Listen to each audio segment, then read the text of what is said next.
Hello and welcome, everyone, to this week's episode of Mastering Dungeons, your favorite tabletop role-playing game, design and news and interviews. And I still haven't nailed the introduction because I'm Shawn Merwin. And luckily, we have someone who knows what they're doing here in the form of Teos Abadia. Hey, Teos. Episode How's it going? 262. This is as good as it gets. It's downhill from here. It is all downhill from here. That's Game, our question to the listeners. What year did we peak? yeah. Some would say 1975 or Oh, so, I'm sorry. Did you thereabouts. peak? Yeah, it's all relative.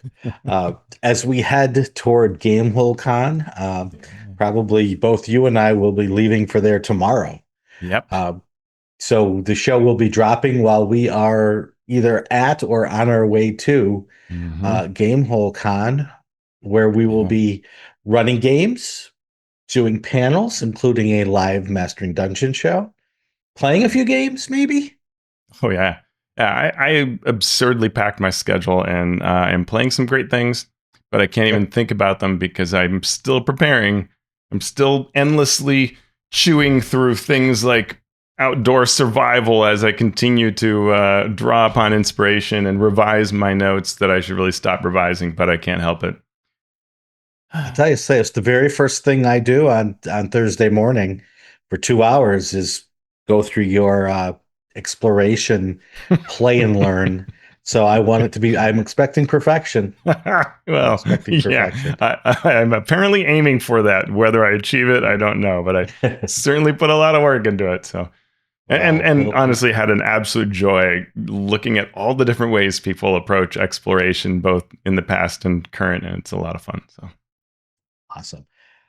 Unfortunately, we start off with some sad news today, especially around Gamehole Con, because Rob Weiland has unexpectedly passed away. Uh, we heard reports over the weekend that he had passed. He was only 48. He was the designer of many various products over the years: Firefly, Shadowrun, Fate.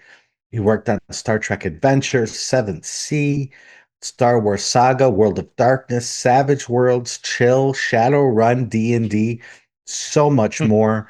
wow. Not only did he design games, he also did reviews and did journalism. And we knew him from his journalistic work for Forbes magazine, covering role-playing games, helping to elevate not just individual creators and companies, but the entire genre of tabletop role-playing games over the years. He wrote for EN World as well and Geek and Sundry. I did not know him personally. I was on a panel with him a few years ago. Uh, and I don't think you knew him personally No. either, Teos. But from the uh, posts that have been coming in over social media, it sounds like he worked with a lot of people and was really looked up to and well loved in the industry. So, condolences to his Yeah. family, all his coworkers, and all his friends. Yeah, absolutely. And as sad as it is, it's also these are also bright spots where you get to remember that there are people like this who do have they touch this many areas of the hobby, right? To have worked on that many games, to have the knowledge for that, to have the capacity for that, to have the interest for that, and to be liked by all those people, and then to also have had a ability to talk about people's games and elevate those Mhm. is a real gift. And so it, gone too soon, but boy, talk about making a contribution and being important to the hobby. And so certainly somebody to emulate. And so that will be a little bit of a darker game hole con now because of that. I know he was supposed to be running games and on all sorts of panels, so his absence will be felt. Yeah. Uh, I got to run some Daggerheart over the weekend, not Ooh, just one session, but two sessions. oh, So nice. I'm starting to dip my toe into it, and we're going to take Mhm. a question today and in just a second that sort of relates to what Teos and I are doing with our careers, our interests here. But it was interesting to run a varied version of their intro adventure. Mhm. I swapped out the story, swapped out some monsters, but for the most part ran that. Cool. And for two players, we had already done character creation, so we sat down and we played. And it ran for just about 2 hours, which is what I was expecting. And it was pretty snappy. Things were moving pretty quickly, even though we slowed down a bit to discuss rules and discuss character options and so on. So then I ran it for 4 players, ran the pretty much the same thing, but I switched out a few monsters and added a couple monsters, obviously, because of the number of monsters and number of players. And it was still pretty snappy. It still Good. moved fairly quickly. Uh, for just a second toward the end of the first combat I ran, I started to feel like it was dragging. Mm. And that was, I think, though, only me as the game master, because Mhm. I was using 4 of the same creature that could do a very limited number of things. So Mhm. when I took took the reins, took the spotlight, Yeah. and was spending, even when I was spending fear, it was okay. So I started making up environmental things. Yeah. So when I used a fear, it wasn't, well, this guy comes up with a sword and tries this again. It was, well, the environment. Now we're going to start doing some fun things with that. And Mhm. that did help vary things for me as the game master, and I think helped vary things for the players. Mhm. So that I feel like, especially maybe at lower tiers, is going to have to be Mhm. a feature that game masters draw upon. Yeah. Yeah, so I had a great week. In between all the planning I was doing, played Pirate Borg yesterday. Jeff Mueller running that great Mhm. session. I ran Draw Steel on Tuesday, and then on Friday, Jeff Mueller ran Daggerheart with probably that same scenario that you're looking at, and which you and I had played on the D20 Play channel. It came Mhm. out fairly differently, which was nice. Like I was in a different place, different character, so it all felt very, Right. very different, even if it was the same foes. And he did a lot of sort of like, this guy runs off because he sees how the battle's going kind of thing that kept it Yeah. fast. But I did notice, all of us sort of looking at our cards a lot, right? Mhm. And you have to kind of try to figure out like, well, okay, this card, I don't have to worry about this one in this combat, and there is Right. some of that and trying to do the text. And I noticed a couple of players that are the less mechanically inclined at times would, or less familiar with Daggerheart, would just use their normal basic attack rather than a domain Mhm. card, Right. just because they're like, I don't want to stop and think and figure this out, right? And I think that's a problem with all of these meaty systems is that there is a lot of text. If you feel any kind of pressure, anxiety, and you look down and you see a bunch of text, Mhm. your brain won't parse it, right? Right. Right. And so it's like you have to sort of learn it before you sit down, which Yeah. is asking a lot of some players. Um, Yeah. so that was interesting, but we still had a really good game session, and I'd say that the story amount and the role playing amount was all really high. The Mhm. dramatic thing was something that Jeff, being a capable DM of this nature, could lean into very Mhm. easily. And I think we have a number of sort of theater people, both on the DM side and playing side, who could say, you know, um, yeah, when you ask me what this place looks like or what are the two things that make this town interesting, and any of those kinds of Mhm. questions, they're willing to do that, whereas a lot of people aren't. Right. And we definitely embraced the drama side of it. We would have made, Mhm. I think, Critical Role happy. So, All right. Well, we will continue to share our observations about D&D, Daggerheart, Draw Steel, any game that we yeah, play.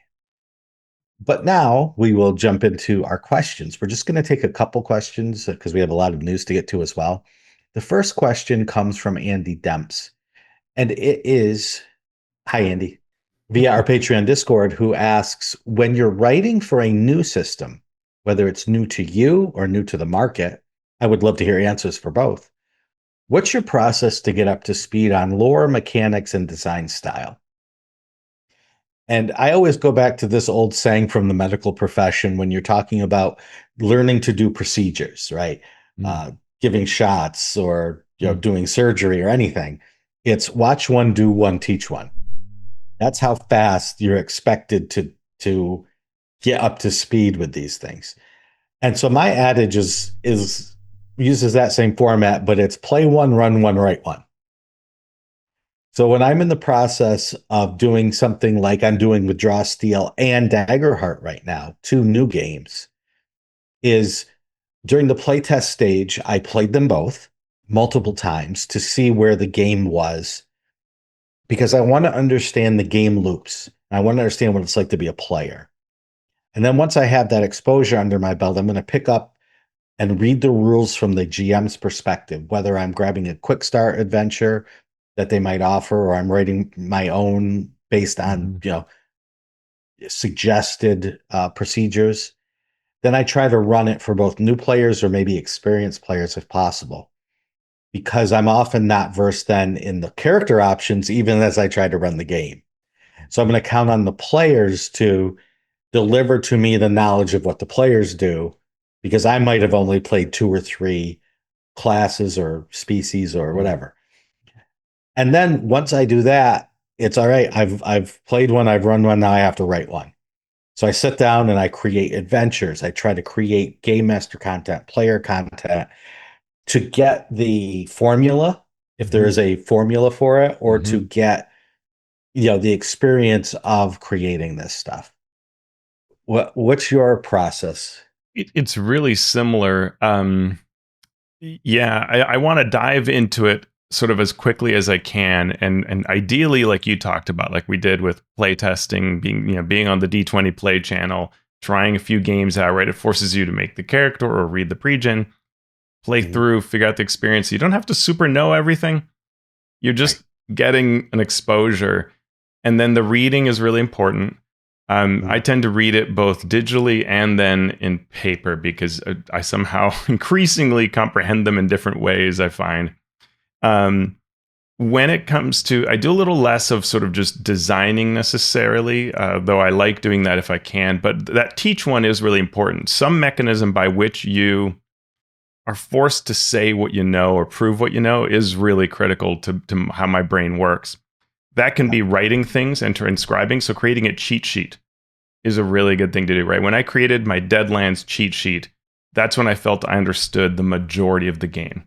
And when my players said, how does that work? I'm like, oh, I put that on my cheat sheet. Here it is, right? And if I needed to look it up, I could easily because that brain connection had been made and I'd gone through that logic work. Creating a video, right? 5-room learn to play for Deadlands, also really great. Or 5-room learn to play for Daggerheart. Those really helped me remember Daggerheart because I've gone through breaking down that logic and kind of teaching it in some way. So yeah, that's absolutely great advice. I agree with you. The lore part of it is also important, but it can come later. Thinking about Draw Steel, there's a ton about the world, but you can kind of work off of like one of the maps and a little bit for the area where you have to focus and then bring in more as you go. I don't feel like you need to do a lot of work on that up front. So the lore is almost less critical. And some, games like Daggerheart doesn't seem to have much lore at all, unless you were going to have to write about, Umbria or Umbra, and you're going to have to go look up, what they did on their campaign or something like that. You've got to watch videos. Yeah. I agree with Laura. That's the last thing I worry about because I come at these experiences as a rules designer, an adventure designer, not a storyteller per se. Stories will flow from what I've written, but a lot of that is going to rest in the hands of the game master and the players. But when lore does become important, then I will spend the time taking notes, reading, and then relating the rules and adventures to the lore that I've come across. The one thing I've heard people say is that they've learned a lot from watching like actual plays. And that's never clicked for me. Not ever, because it doesn't feel like I'm watching the game. It feels like I'm watching someone's interpretation of the game. Yeah. And it's the words on the page that I need to know, not how someone else is interpreting or using the words on the page. So it's not that it can't be helpful to me, but I've rarely been able to absorb that information in that particular medium. I agree with you. In fact, it's interesting for Draw Steel, I'm running the Delian Tomb, and then after I run, I watch that session of James Introcaso running it. That is actually helpful to me because I see different ways he did what he did. But if I were to watch it, there's so much else that happens, the Yeah. crosstalk, the discussion, the what's your character build, the whatever. It wouldn't help me run the adventure, I don't think. In fact, I think I started watching episode 1 before I ran episode, and it didn't help. But after it does, because now I know what's happening because I've done it, Mhm. right?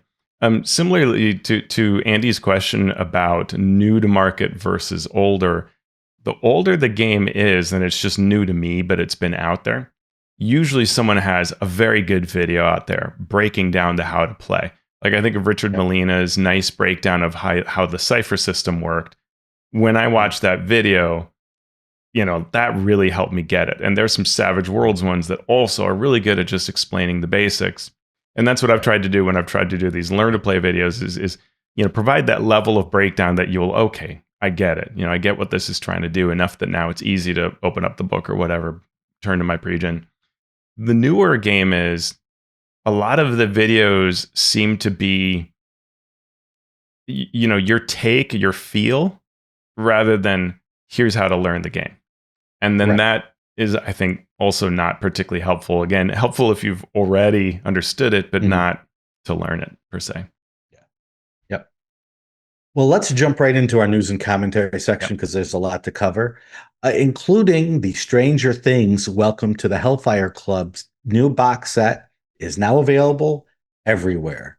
You can get it on D&D Beyond. You can go to the stores.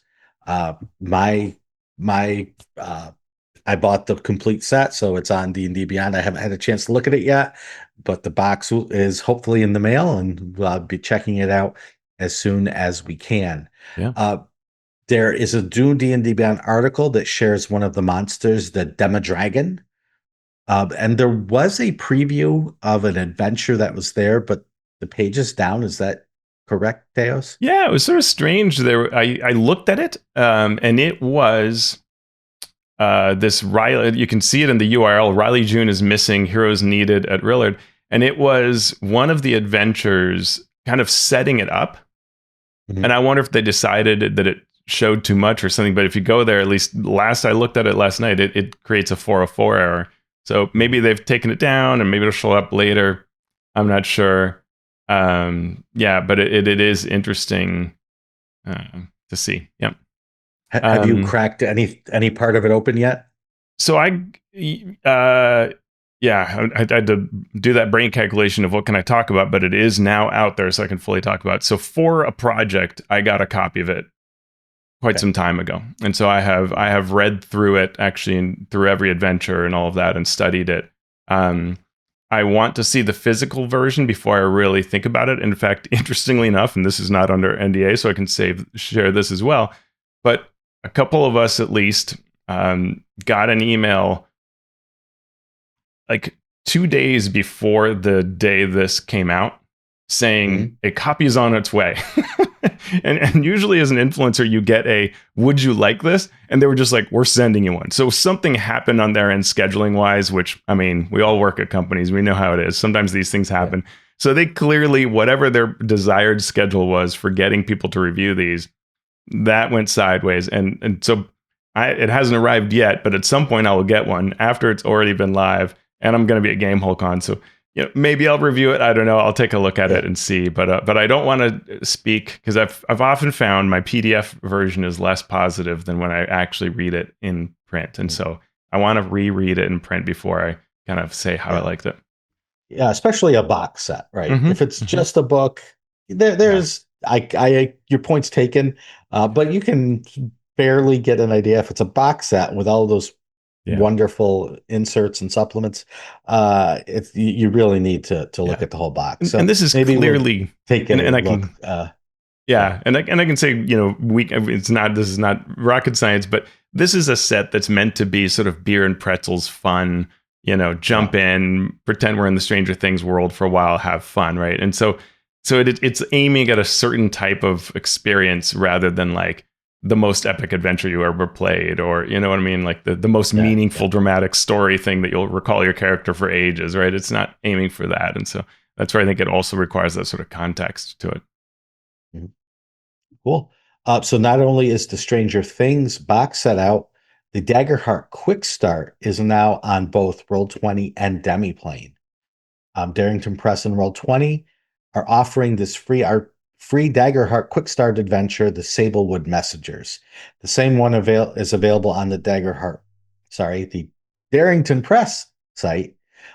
Teos and I played it on the D20 channel, but now you can claim the adventure on both of those platforms. Mm-hmm. So you could run it on Roll20, you can run it on Demiplane, you could run it off the PDF as well.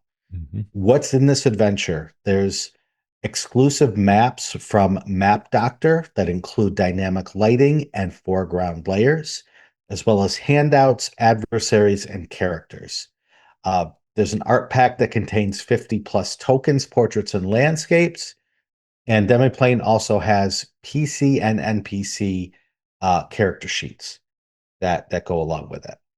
And since you are in Daggerheart spending hope and stress and clearing hit points and so on, there's a lot of erasing and adding.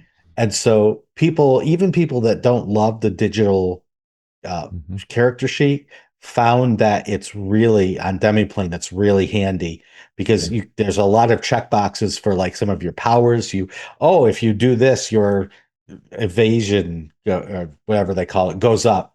Yeah, evasion. So if you click that, it actually changes it on the sheet, and then when you uncheck it, it lowers it. All of that is very well done on Demiplane. Yeah, agreed. And the way it transfers over to Roll20 is really nice too. So it's a great pickup. It won't give you, your ability to make characters for free, right? But it'll let you play through this experience. One of my friends tried it and said, I could not make a character. I'm like, it's not trying to. It is like it's that quick start. Use experience. The pre-gen. Yep. All right. Okay, so there's stuff going on at both Hasbro and Wizards of the Coast that Teos is going to tell us all about. Well, first and very important for D&D, friend of the show Dave Clark tipped us off to Target finally having something D&D again. And I guess it's because they're doing a special they're doing a special Stranger Things display in stores. And as part of that, you can get the Welcome to the Hellfire Club set we just talked about in Target stores. So I did the searching and confirmed, you can just, I could go to my local store and buy that in store. But no other D&D products have returned to Target, and I checked Walmart, nothing available there, neither this set nor anything else. Neither store has the Heroes of the Borderlands set. So it does look like while there is no distribution yet for D&D in these stores, which is a shame because there used to be, they at least are getting this one set there as part of the Stranger Things deal at Target. Hopefully that leads to more. Also, second of three stories, Yahoo Finance had an interesting story on Hasbro's latest mobile launch called Sorry World. And this is the game of Sorry, that classic old game that you may love or hate, depending on how much you're forced to play it, or both. Yeah. So it's been developed by Gameberry Labs, available already on mobile worldwide.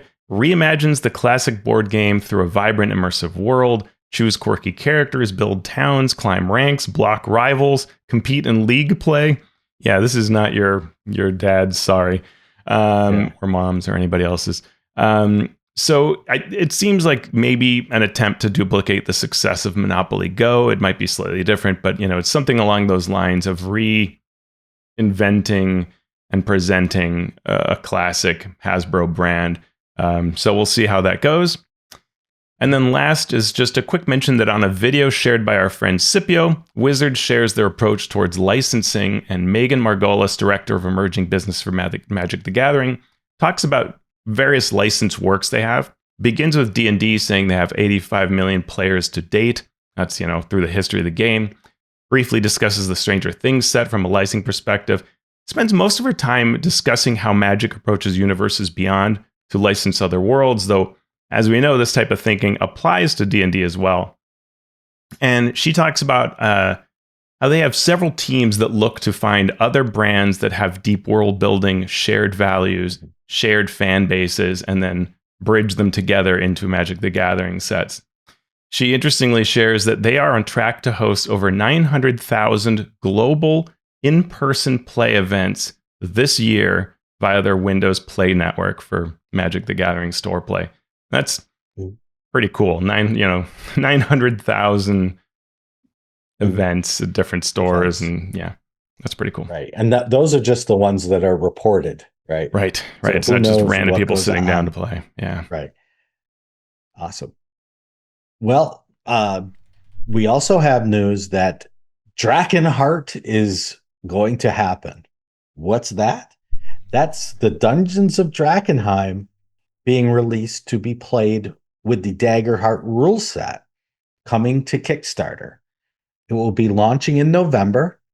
As far as we know, it's the first official third party product for the new game. Uh, and it is for fans of the Dungeons of Drakkenheim, which was a joint venture between the Dungeon Dudes, who were the designers and creators of the adventure, and Ghostfire Gaming, who acted as the publisher.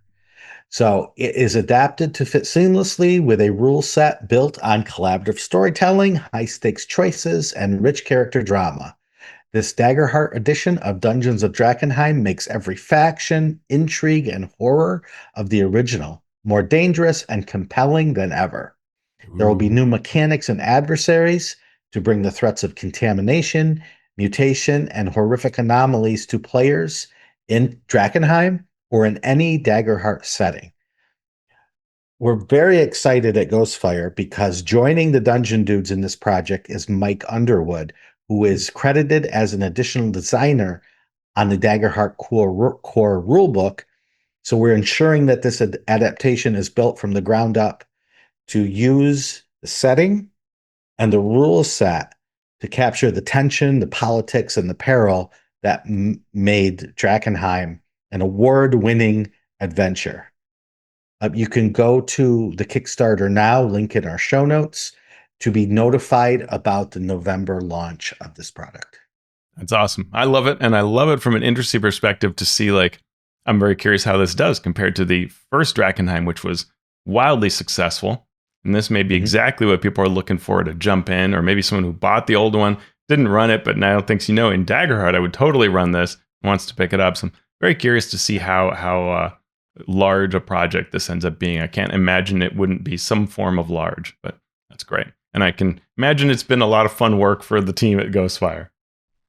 I've been in just a couple of the meetings where we talked about the rules and what's coming. And Mike Underwood is an incredible designer. By being included on the team, the original team, if you want to know all about Daggerheart, go to his YouTube channel, go to his content, and he talks about creating campaign frames and adversaries and all of those things. It's super fascinating. And the Dungeon Dudes are not just great, YouTube content creators, but great designers in their own right. Drakkenheim has done well over several Kickstarters for a player's guide, for the adventure, for the monster book, because of the hard work and the dedication that they have.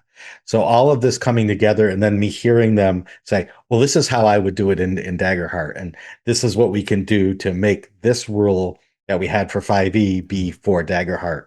And it's going to take a little work, but we're going to make it fit. And it's all, as a designer, it's been super fascinating to be involved in. So I'm definitely, awesome. I will keep you up to date on how that goes ahead of the Kickstarter. I had a moment where I was at Gamehole Con in the DM's lounge, and the two of the Dungeon Dudes were there talking about just to each other about where they are in their home campaign and just kicking ideas around. And it was great. Like that right there. I mean, I'd had some other really positive interactions with them, but that moment was just like, here are two really good designers, really good world builders, really good at the game. And it was great to just hear them talking like that, fly on the wall. Yeah. Yeah. Monty and Kelly definitely understand what a good story takes, and they can bring it to the page. But a lot of stuff has been brought to the page over the years, as we find out in How Much Stuff in D&D Part 3. Teos, could you lead us through this? Echo Hawk looks at magazines this time, and it's really great. I won't go into super detail. It's a lot like the other ones, but it's excellent coverage of the history of magazines, from the strategic review on with a focus on D&D, right? So it's the D&D things that are in strategic review, the D&D things that are in every kind of other auxiliary piece, and he covers, Living Greyhawk Journal and you name it. Wow. So overall, if you add it all up, there are 802 print issues across all these different magazines, 183 digital. So before we had 1,253 D&D products. This boosts it by 80% if you include each issue. It adds 72,440 pages to the total of D&D. That's a 60% boost. But he does note magazine pages can be smaller, less than what you'd find in a book. It adds $4,114 in cost to the already $23,000 in sticker price to own everything when it came out. So that brings it to like $27,000 so far. And Echo Hawk's not done yet, but we've made it through part 3, and it's been a joy every step of the way. Right. And speaking of joy in older material, we talked last week about Shannon Appleklein's upcoming book series through Evil Hat called Designers and Dragons Origins. This will look at the behind the scenes stories for all of the original D&D and AD&D and D&D basic products. Now we're getting a free preview that you can claim. The preview covers the D&D supplement 1 called Greyhawk. How was the cover art based on someone else's art? On the lore side, how did it change OD&D to more consistently use polyhedral dice? Since weapons before that supplement all did the same D6 of damage. What else is in this preview? It's great. He also covers the 1981 Fiend Folio and the history of that book being created in the UK, headed up by Don Turnbull, and it comes off of the magazines that they'd been working on. And Ian Livingstone, a legendary designer and creator, co-creator of Games Workshop, he arranges a deal with Gygax for a British-led sequel to the Monster Manual. So they start, Turnbull's pulling all the material together they'd had on magazines and refining and changing it. And the negotiations stall and leave the book in limbo for 2 years because TSR was actually seeking a merger with Games Workshop, which is this amazing, imagine if Warhammer and D&D were all under one company, right? But the negotiations stall, and the merger fails. Livingston says he and co-founder Steve Jackson were too independent. Gygax said that the Blooms didn't want to share stock and lose their controlling interest in TSR because it would have taken too much to give them percents of the stock. And so they finally, get an agreement to publish the book after all this gets figured out. And then it comes out, though it had been, written several years before, in some cases, many years before.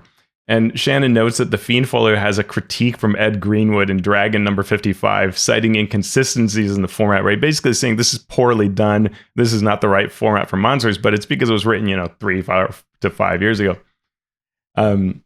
We get a mention of the Flump and Githyanki first appearing here, as well as the Death Knight, Slod, Aarakocra, Bullywug, Drow, and Princes of Elemental Evil. So a lot of different strong influences, in addition to the book's reputation as having a number of very silly monsters.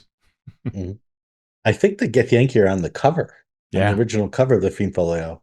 I can picture it now, standing with a sword. Yeah, it's awesome. Very mummy looking, and So if that sort of history tickles your fancy, you can go to DriveThruRPG and you can search for Designers and Dragons Origins Secret Door, and you can get that preview. And you can prepare yourself for the full series of books that will be coming out from Evil Hat in the near future. So let's go to the creator corner really quickly here. We are going to first talk about Keith Ammann talking about his new book.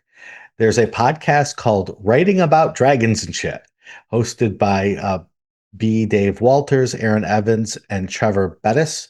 They talk with Keith about his new book, Making Enemies, which if memory serves, we have a little space in that origin story because when we were interviewing Keith, we said he should just start making monsters.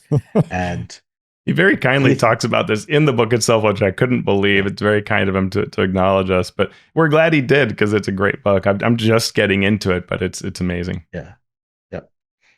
So check that book out from Keith and check out that interview on that podcast. We also get a new book about allies and enemies for Shadowdark. Jeff Stevens of Jeff Stevens Games has a new supplement providing NPCs for the Shadowdark RPG. In the book is a mix of lawful, neutral, and chaotic NPCs for your players and their characters to encounter as one shots, as greater threats, as story points, or as potential enemies or allies. Most of the NPCs are humanoid, but there are a few monstrous creations as well. Most NPCs will include a new magic item or a new piece of gear, and 5 of them have mapped layers that you can use in your game. You can see examples on the Kickstarter page, and there are many writers there, including friend of the show, Jeff Mueller. That's all going up on Kickstarter.com, so you can go to Kickstarter and search allies and enemies for Shadowdark. I've got 2 to add. Yes, you do. First, very silly sounding. Both these will be silly sounding, but also great. Jerry Garcia's Cosmic Journey is the new board game being launched by Keith Baker and Jen Ellis of Together Studios. You can pre-order it at the togetherstudios.com. That's TWO Studios.com site. The game was designed with the Jerry Garcia family, which I can't wait to hear from Keith Baker how this whole came together. It features Jerry's artwork. It looks, dare I say, completely groovy. Very cool. And then the last bit is just really around, it's not RPG related. It's just about being creative. And this was something that I heard on NPR, and I was laughing, and it made me think for, the rest of the day. Fred Armisen's 100 sound effects. This is his new album of sound effects.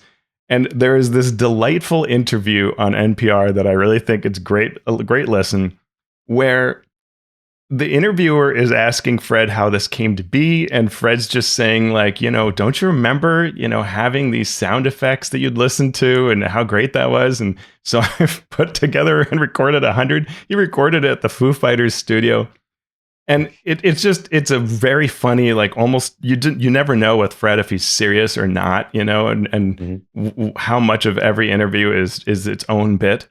But it's a delightful, hilarious listen. They do share some of the sound effects, and I couldn't help but think, Shawn, what would it be like to have 100 gaming sound effects, right? Like the sound of not being prepared as DM. The sound of your important die roll rolling off the table and you have to go pick it up, right? The big roll that you flub and how everybody reacts. Showing up at the convention and you don't see anybody you recognize, right?